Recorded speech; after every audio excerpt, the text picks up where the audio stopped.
ẹ̀yin èèyàn mi àbẹ́rẹ́ pé wọ́n ti ní mọ̀kànmọ̀kàn lóye kàn oyè tó kan aráàwọ̀ ó ń bọ̀ wá kan ara ẹ̀dẹ̀ mo rí pé ó dàbí pé ó ti ń kan àwọn ṣẹlẹ̀ wa náà díẹ̀díẹ̀ àti àwọn celebrity wa ó ti ń kàn wọ́n díẹ̀díẹ̀ òun ló jẹ́ kí àwọn Mr. Aremu Afolayan káwọn náà bọ́ ta tó ń lament kálukú ṣáà ń lament nígbà táwọn sọ́ngbà yẹn náà ó dàbí ìsọkúsọ ni ṣèbáwọn náà ti rí ní ìsanrí pé ó ti ń kàn wọ́n díẹ̀díẹ̀ ó ti ń kọ́ everybody àti sọ́gbà yẹn pé breakfast ni everybody ló máa jẹ breakfast náà ọ̀rọ̀ tí Nàìjíríà lọ yìí everybody ló máa jẹ breakfast à ń sọ́ngbà yẹn ó dàbí pé kínní ẹ má wọrí díẹ̀díẹ̀ náà ni á bẹ́tà kí kálukú tètè sọ̀rọ̀ sókè ká sọ̀rọ̀ sókè ká pawọ́pọ̀ ká skata Nàìjíríà kí kálukú máa lọ ń lo ẹ̀ kí Yorùbá máa lọ kí Ìgbò máa lọ káwùsá máa lọ ń lo ẹ̀ à ń sọ ń gbà yẹn ní ìṣó tí ń kàn wọ́n díẹ̀díẹ̀ anyway ẹ má jẹ́ kí n sọ̀rọ̀ púpọ̀ jù ẹ̀yin náà wá lọ gbọ́ bí Aremu Mr. Aremu bàbá wa Aremu ẹni kan pa mí ni Afọláyan ẹ wá gbọ́ nǹkan táwọn náà sọ nǹkan tó jẹ́ kó wọn pa mí lẹ́rù ojú pé ó ti ń kàn wọ́n ṣe àmọ́ páwọn èèyàn wa especially àwọn celebrity wa tí nǹkan ò bá ti kàn wọ́n tí ò tí dọ́dọ̀ wọn wọn ò ní mọ̀ pé nǹkan ṣẹlẹ̀ ṣùgbọ́n gbà tó bá ń kàn wọ́n àwọn náà máa ṣẹ̀ṣẹ̀ wá máa sọ̀rọ̀ síta so ẹ wá lọ gbọ́ meanwhile kò dẹ̀ yẹ kó rí bẹ́ẹ̀ but kí la fẹ́ ṣe sí bọ́ọ̀rọ̀ Nàìjíríà ṣe rí nìyẹn ẹ̀yà yìí náà wá lọ gbọ́ nǹkan tí wọ́n ń sọ. Good morning, Nigerians. Good morning, everyone. This time there is no smile. It's not bóyá gbogbo ohun tí mo máa ń sọ tẹ́lẹ̀ bóyá mo fi ń ṣeré. This morning there is no smile at all because Nigerian custom are making things very difficult for Nigerians to afford, and Nigerian government is condoling them to do that. One, Corolla 2005 láàárọ̀ yìí wọ́n ti increase clearing sí 1,400 and something. 81 and 81. That means in pé Corolla 2005 ó máa di 11 million to 12 million. 2005 tó yẹ kí wọ́n ra ó yẹ kó ra mọ́tò yìí 2010 12 million. Corolla 2005 ó máa wá di 12 million or 11 million. That means this Camry tó jẹ́ 2006 yìí Tokunbo ẹ̀ ó máa di 12 million naira. Then Nigerian use them at the 7 million naira. Ẹ ṣáà fẹ́ jẹ́ kí corruption, kidnapping, stealing kó pọ̀. Èmi fúnra mi téèyàn bá kó wá ra mọ́tò báyìí mo máa ń wò báyìí. Ẹ ti ní everybody lára o. Ìbọn máa di nǹkan tí everybody lọ rà ní black market o. Ẹ̀yin náà lọ máa fi pa o. Ẹ ti ń ṣèkà o. Nigerians ò rẹ́rìn o. Inú ń bí everybody o.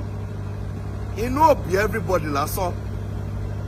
Àwọn èèyàn máa tó wọnú ilé àwọn èèyàn lọ láti lọ máa pa wọ́n, láti lọ máa jẹ oúnjẹ wọn.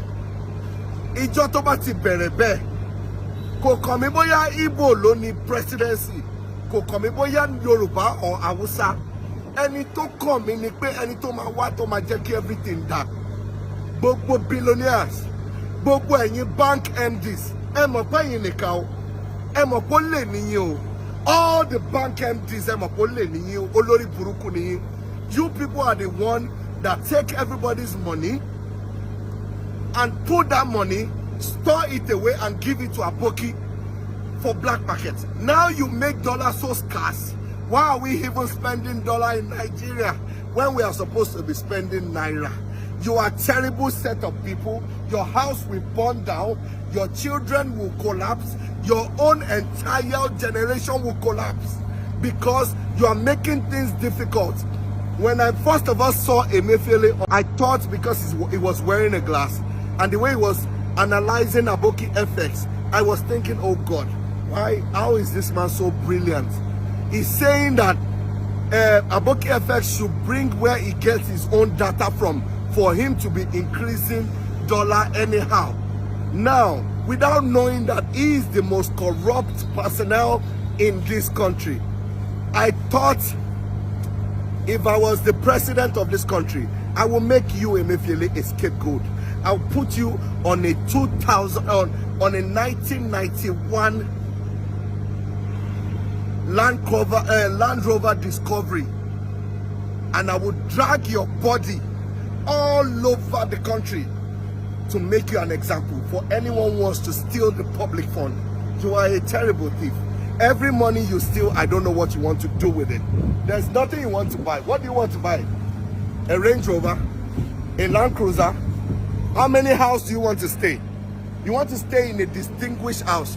You will build a house like the guy that just died. The bank MD that just died. That is the only thing you can build. Then why do you want to sleep? Just one room. And you stole all that money. For what? You are going to die anyways. I will die. The president will die. Everyone will die. Why will you live? Look at these people hustling. No job. Look at them. They are washing cars every day of their life to cause this nation. You want to put it in havoc. Kí everybody kó máa tọrọ jẹ. Kí everybody kó kú pọ̀ gan lójú títì because ẹni tó bá jalè ó máa pa. Now, jẹ́ kí nǹkan wà very, very minimal.